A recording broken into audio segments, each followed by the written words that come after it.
Hello there and welcome to the Breakfast News. I'm Tracy Shilshi and here are the headlines this Saturday morning.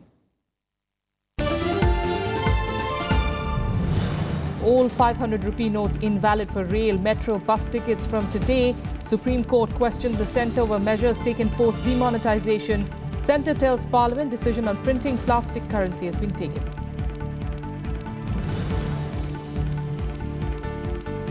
Former Air Force Chief SP Tyagi and 2 others arrested by CBI in the VVIP chopper scam. Arrest on allegations of accepting bribes in the deal that favoured UK-based company Augusta Westland.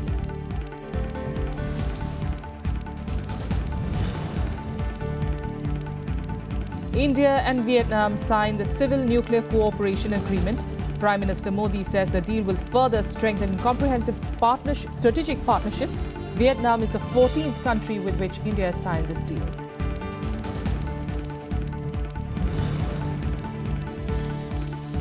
"45 people killed and over 30 injured in a suicide attack on a marketplace in Nigeria.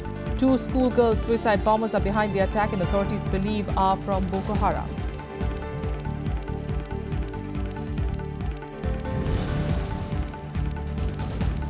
And Japan launches a cargo ship with a 700-meter-long magnetic tether to remove debris from Earth's orbit. There are more than 100 million pieces of space junk in orbit.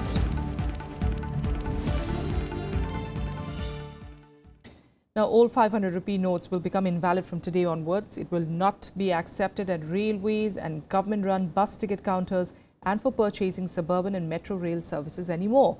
However, the exemptions that remain till the 15th of December include payments at government hospitals, pharmacies, consumer cooperative stores, government-run milk booths and at crematoria and burial grounds. Other exemptions include payments of utility bills like electricity and water, as well as buying cooking gas, mobile recharge, purchase of seeds and government school fees up to a limit of 2,000 rupees. The government had earlier discontinued the use of 1,000 rupee notes. And the Supreme Court has sought the centre's response on the issues pertaining to its demonetisation move that came into effect from the midnight of 8th of November. It also asked the government as to what measures are being taken to reduce inconvenience to the people. The Supreme Court asked the centre to respond by the 17th of December. The Supreme Court on Friday questioned the centre about the measures it had taken on the demonetisation step. The court asked the government as to why district cooperative banks were not allowed to accept deposits in old currency notes. It also asked why the 24,000 rupees per day limit order was not compiled with. In other queries, 9 in all, the top court asked whether the note ban decision was taken in absolute secrecy. Other questions pertain to the constitutional validity of the government's decision. Arguing for the centre, Attorney General Mukul Rohtagi told the court that the government had taken all the necessary steps to ease inconvenience of the general public. The court was hearing a batch of petitions challenging Prime Minister Modi's demonetisation move. The court will resume hearing on the 14th December. In a related development, the government told Parliament that a decision has been taken to print plastic currency notes for which it had initiated procurement of the material. जो fake currency है उसको रोकना और जो currency हम जारी करते हैं उसको ट्रैकिंग करना, उसकी नंबरिंग और उसको, तो इसमें जो पेपर करेंसी है उससे प्लास्टिक करेंसी में आसान होता है, इसलिए प्रोसेस हमने ऑन कर रखा है. The Reserve Bank has been for long planning to launch plastic currency notes after field trials. Bureau Report, Rajya Sabha TV. And the demonetisation issue resonated in Rajya Sabha on Friday. TMC MP Sukhendra Shekhar Roy claimed that 111 people have died so far due to the government's decision to scrap the high-value currency notes. Roy demanded that an obituary reference be made in the House condoling the loss of those lives. I would also request the Chair to another issue to take the sense of the House whether obituary reference should be made for the 111 people killed in the queue before the ATMs and banks. Now, a month after the note ban, Rajya Sabha TV's team is travelling across the country to get you the ground reality. And in the first report of the series, we investigate the government's claims of a cashless economy. Take a look. Rajya Sabha Television's team left Ranchi in the afternoon heading towards Rourkela. On the way, we tried refueling at several petrol pumps using our debit cards. But at every pump, we were denied fuel because they had no swipe machines. लगने वाले हैं यहाँ तो bank को भी हम लोग बोले थे लेकिन बैंक वाला उस तरह का हम लोग को यहाँ तक अभी तक यहाँ सुविधा नहीं दी है। इसके चलते पब्लिक को भी काफ़ी परेशानी हो रहा है। देखिए आगे तो बोल रहा है कि लगेगा करके सेल सबसे यहाँ तो विशेष यहाँ नेटवर्क का भी प्रॉब्लम है ना और यही सब प्रॉब्लम है। After travelling about 150 kilometers, we found a petrol pump run by a private company that was accepting debit cards. But here too, the owner said sales have been hit. बंद हुए हैं और अब पेट्रोल पंप पे भी चलना बंद हो गए हैं जी। तो उसके बाद सेल पे कितना असर पड़ा है? उसका असर तो पड़ा है पर यहाँ के लोग जो लोकेलिटी है वो काफ़ी कोऑपरेट कर रहे हैं हमें। पहले जैसे ये बता रहे थे कि पहले आप दिन का 5000 लीटर तक तेल बेचते थे जी, अभी कितना बच रहा है? अभी सर उसका तो असर काफ़ी पड़ा है ट्रांसपोर्ट पे, जिसके कारण 1000-2000 के आसपास सेल हमारा आ गया है। पहले कितना होता था? पहले एक दिन में 5 केल 5.5 केल तक हमारा सेल जाता था। तो आप ये कह रहे हैं कि बिक्री आधी हो गई है? बिक्री हाँ जी, उसका सेल में असर हुआ है। Creating a cashless economy in rural India is a challenging task, not only due to less banking penetration in these areas, but also because of poor telecommunication. To promote cashless economy in the country, government has announced many concessions and measures. But if you talk about rural India, facilities like petrol pumps are not able to provide swipe machines to accept credit card or debit card from their customers. Not only their customers are suffering, but these petrol pumps are also suffering huge losses. Their sales have gone down heavily in last 1 month. With cameraman Saroj Das, this is Shyam Sundar, Rajya Sabha TV, Simdega, Jharkhand. Now, India and Vietnam have signed a civil nuclear cooperation agreement. The two countries also signed 3 other agreements to enhance aviation links, to jointly work in the area of energy efficiency and promotion of parliamentary cooperation. The 4 pacts aimed at boosting the relations were signed in presence of Lok Sabha Speaker Sumitra Mahajan and visiting President of Vietnam's National Assembly, Nguyen Thi Kim Ngan, after their talks on enhancing the ties. Ngan, who is leading, in fact, a Vietnamese parliamentary delegation, also met the Prime Minister, who said the agreement on cooperation in peaceful uses of atomic energy will further strengthen the comprehensive strategic partnership between India and Vietnam. The civil nuclear agreement with Vietnam comes close on the heels of India signing a similar pact with Japan. Vietnam is the 14th country with which India signed the civil nuclear deal. The two countries had earlier in 1986 signed a pact in the civil nuclear field, which was limited to training. However, the new agreement is broad-based and encompasses research on nuclear reactors. In other news, in the first arrest in the VVIP chopper scam, the CBI has arrested former Air Force Chief SP Tyagi along with 2 others for allegations of taking bribe. They will be produced in a court in Delhi later today. The arrests came after questioning at the CBI headquarters. The CBI arresting former Air Force Chief SP Tyagi, his cousin Sanjeev and Chandigarh-based lawyer Gautam Khaitan in the 450 crore rupee bribery case in the procurement of 12 VVIP helicopters for UK-based AgustaWestland during UPA 2 government. CBI has today arrested the then Chief of Air Staff, his cousin who is a private person, and an advocate in an ongoing investigation of a case related to alleged irregularities in the procurement of VVIP helicopters. These are the first arrests in the case by the CBI, which came 3 years after it registered an FIR in 2013.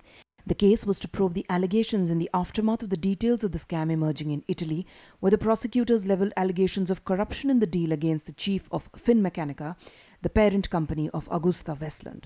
The CBI says that the allegation against the former Air Force Chief is that of entering into criminal conspiracy with other accused people and in 2005 conceding to change IAF's consistent stand that the service ceiling of 6,000 meters was an inescapable operational necessity and it was reduced to 4,500 meters. The law is taking its own course.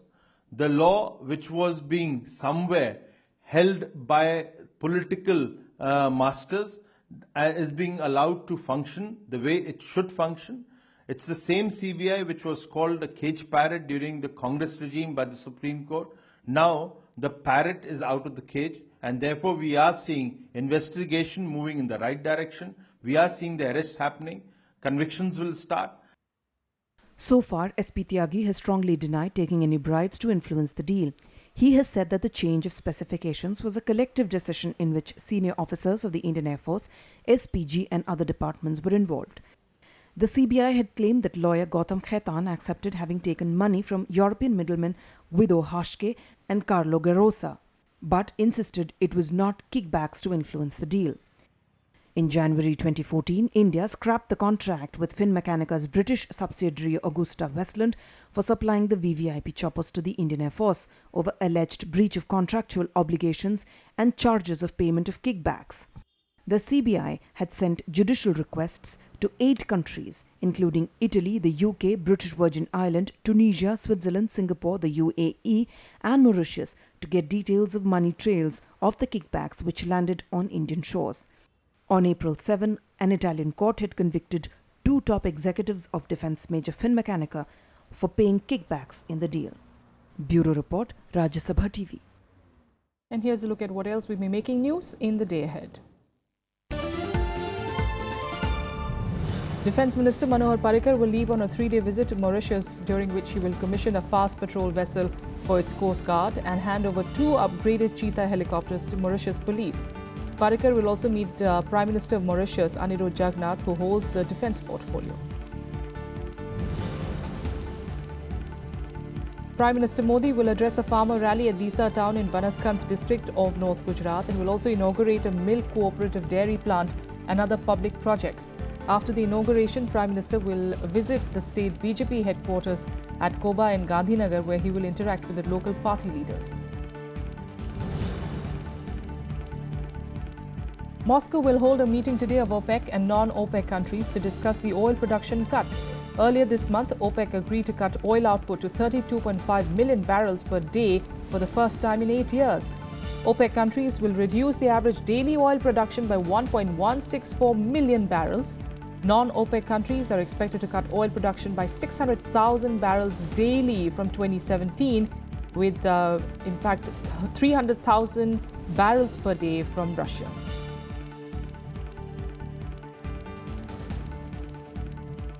We'll have a quick break here, but more news follows in a bit. Stay with us.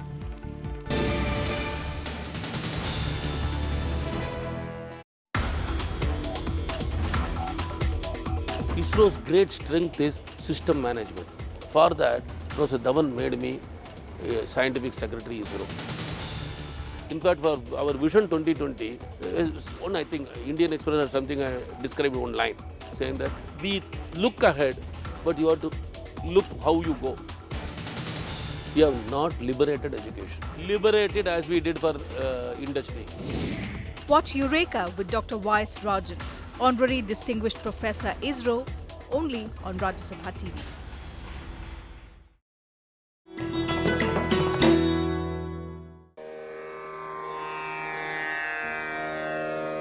The sacred relics of Buddha were unearthed in Piprava in Uttar Pradesh. Buddhist monks from all over the world visit the National Museum to pay their respects. These charred bone fragments of Buddha are housed in the gold canopy gifted by the royal family of Thailand.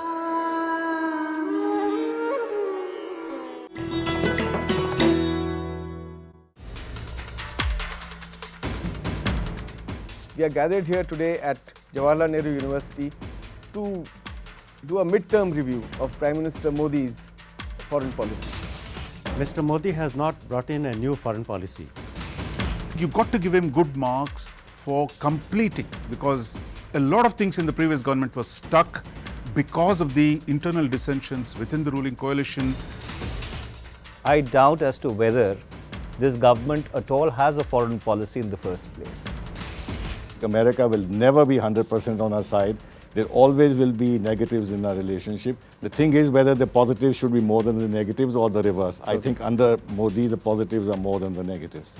Watch experts dissect Modi government's foreign policy in India's World on Rajya Sabha television.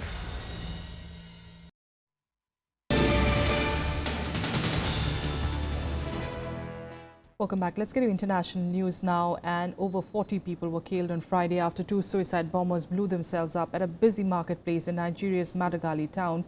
This was the third attack on the town since December last year, which was recaptured by Nigerian forces from Boko Haram jihadists in 2015. Two schoolgirl suicide bombers killed at least 45 people in an attack on a crowded market in the Nigerian town of Madagali on Friday. Over 30 people are reported to be injured in the attack. While no group has claimed responsibility for the attack, officials blame terrorist group Boko Haram, which regularly uses women and young girls to carry out suicide attacks. Madagali is the northernmost town in Nigeria's Adamawa state, which is close to Boko Haram's remaining stronghold in the Sambisa forest. Madagali suffered a similar attack last December in which 30 people were killed. Boko Haram has targeted crowded areas such as markets and refugee camps in suicide bomb attacks across northeast Nigeria. The 7-year uprising has killed more than 20,000 people and left over 2.5 million people homeless, triggering a massive humanitarian crisis. Bureau Report, Rajya Sabha TV. Meanwhile, offensive between Syrian forces and rebels continue in eastern Aleppo as fresh raids were launched to capture the last rebel-held districts of the city. However, government strikes were halted briefly after Russia announced a temporary truce to allow the evacuations of civilians. Russian defense military officials have confirmed that the government has control of 93% of the city. Over 10,000 residents have evacuated from the militant-controlled part of Aleppo in the last 24 hours, including more than 4,000 children. However, the UN General Assembly has demanded an immediate ceasefire and urgent aid deliveries in a resolution adopted by a strong majority. US officials will meet with their Russian counterparts in Geneva on Sunday to discuss the crisis in Aleppo. Центром примирения только в город Алеппо за последние дни доставлено более 270 тонн гуманитарной помощи, продовольствия, медикаментов, предметов первой необходимости. Развернуто 155 кухонь, обеспечивающих горячим питанием. US President Barack Obama has ordered the intelligence agencies to conduct a full review of attempts by foreign hackers to influence US elections, and he wants a report before he leaves office on the 20th of January. The review will look back at the past 3 presidential elections and will also look into evidence of hacking beyond the already disclosed hacks of Democratic campaign emails that intelligence officials have attributed to Russia. The review was sparked in part to respond to Democratic lawmakers' demand to Russia's actions, as well as to determine how much intelligence material on the subject could be declassified and made public. In October, the US government formally accused Russia of a campaign of cyber attacks against Democratic Party organizations ahead of the November 8 presidential election. The President earlier this week instructed the intelligence community to conduct a full review of the pattern of malicious cyber activity related to our presidential election cycle. So he's requested this report be completed and submitted to him before the end of his term. Unfortunately, this activity is not new to Moscow. We've seen them do this for years, but the president has made clear to President Putin that this is unacceptable. Now, Japan on Friday launched a cargo ship which will use a half-mile-long tether to remove some of the vast amounts of debris from Earth's orbit. The tether, or a chain made of aluminium strands and steel wire, is designed to slow the debris, pulling it out of orbit. The innovative device was made with the help of a fishing net company. Here are more details. Japan has launched a cargo ship which will use a half-mile-long tether to move some of the vast amount of debris from Earth's orbit. The tether, made of aluminium strands and steel wire, is designed to slow the debris, pulling it out of orbit. The automated cargo ship, called Stork or Konotori in Japanese, which is carrying the junk collector, is bound for the International Space Station and blasted off from Tanegashima Space Center in the North Pacific. The innovative device was made with the help of a fishing net company. There is estimated to be more than 100 million pieces of space junk in orbit, including discarded equipment from old satellites, tools and bits of rocket. Many of these objects are moving at high velocity around the Earth at speeds of up to 28,000 kilometers per hour and could cause catastrophic accidents and damage to the world's orbital telecommunications network. The junk collector is the latest in a series of ideas put forward to tackle the problem, including harpooning, sweeping, lassoing and dragging debris into the atmosphere for burning. The junk has accumulated in more than 50 years of human space exploration since the Soviet-launched Sputnik satellite in 1957. Collisions between satellites and the testing of anti-satellite weapons have made the problem worse. The experiment is part of an international initiative designed to make space safer for astronauts by getting rid of space junk. It is hoped that it will also provide better protection for space stations and weather and communication satellites worth billions of dollars. Bureau Report, Rajya Sabha TV. South Korean lawmakers on Friday voted overwhelmingly to impeach President Park Geun-hye over a corruption scandal. The vote now needs to be affirmed by the country's constitutional court. Park has refused to resign, saying that she will wait for the court to rule. Her duties have been assumed by Prime Minister Wang Ko-yan on an interim basis. If impeached, Park would be country's first elected leader to be pushed from office in disgrace. 대통령 박근혜 탄핵 소추안은 가결되었음을 선포합니다. South Korea's parliament has voted to impeach President Park Geun-hye. The vote passed by 234 votes to 56, more than two-thirds the majority required for impeachment. The country's constitutional court will now deliberate the motion, a process that could take 6 months. Acting Prime Minister Hwang Kyo-ahn will hold the post for the duration of the court's deliberation. 저는 국회와 국민의 목소리를 엄중하게 받아들이고 있으며 지금의 혼란이 잘 마무리되기를 진심으로 바라고 있습니다. The result of the vote was expected. Park has faced terrible approval ratings and massive protests since it emerged that her confidant and advisor Choi Soon-sil had access to confidential government documents despite holding no official government position. Choi also allegedly used her relationship with Park to accumulate millions of dollars in donations to her foundations. President Park denied wrongdoing but apologized for her carelessness in her ties with her friend. Meanwhile, thousands of South Koreans took to the streets to celebrate the news. 탄핵 표기를 하는 데 있어서 가결이 꼭 됐으면 좋겠다고 생각을 했었는데 이렇게 가결이 되어서 국민들의 뜻이 받들어졌다고 생각하고 정말 역사적 순간에 중심이 있었다는 것에 좀 뿌듯하고 앞으로 국정 운영을 하는 데 있어서 좀 더 민주적으로 사람들의 뜻이 반영되어서 이런 기가 막힌 일들이 벌어졌는데 누가 이제 또 아직 헌재도 있지만은 뭐 국민의 힘을 보여줬으니까 통과될 것 같고 누가 되든지 뭐 조용히 차분히 좋은 나라, 정의로운 나라가. If court upholds the impeachment, Park would become the first sitting South Korean president to be deposed. In that case, a new election will be held within 60 days. The first female president of South Korea, Park's 5-year term was set to end in February 2018. Bureau Report, Rajya Sabha TV. All right, on to some sports, and in cricket first. India have scored 199 runs so far, losing 2 wickets on day 3 of the 4th Test match at Wankhede Stadium in Mumbai. Resuming the innings at the overnight score of 146 for 1, India lost its early wicket as Cheteshwar Pujara was bowled out by Jake Ball at 47 runs. The hosts now trail England by 200 runs. On day 2, Murli Vijay and Cheteshwar Pujara led India's response with an unbeaten 107-run partnership for the second wicket after opener KL Rahul was bowled by Moeen Ali for 24 runs. Earlier, resuming at their overnight 288 for 5, the visitors were all out for 400. Late assault by Josh Buttler helped England put up a big total. Buttler was involved in a 54-run 9th wicket stand with Jake Ball that frustrated the Indian bowlers. Off-spinner Ravichandran Ashwin bagged 6 wickets, which was his 23rd 5-wicket haul in the 43rd game itself. Left-arm spinner R. Jadeja accounted in fact for the other 4 wickets. India lead the 5-match series 2-0.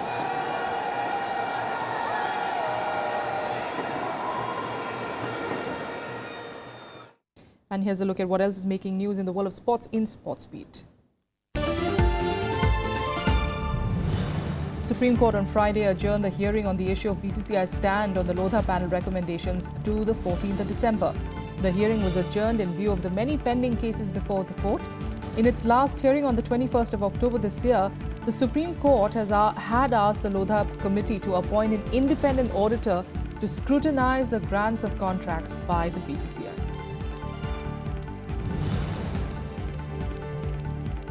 Commonwealth Games champion Parupili Kashyap has advanced to the semi-finals of the Korea Open Grand Prix Gold Badminton Tournament.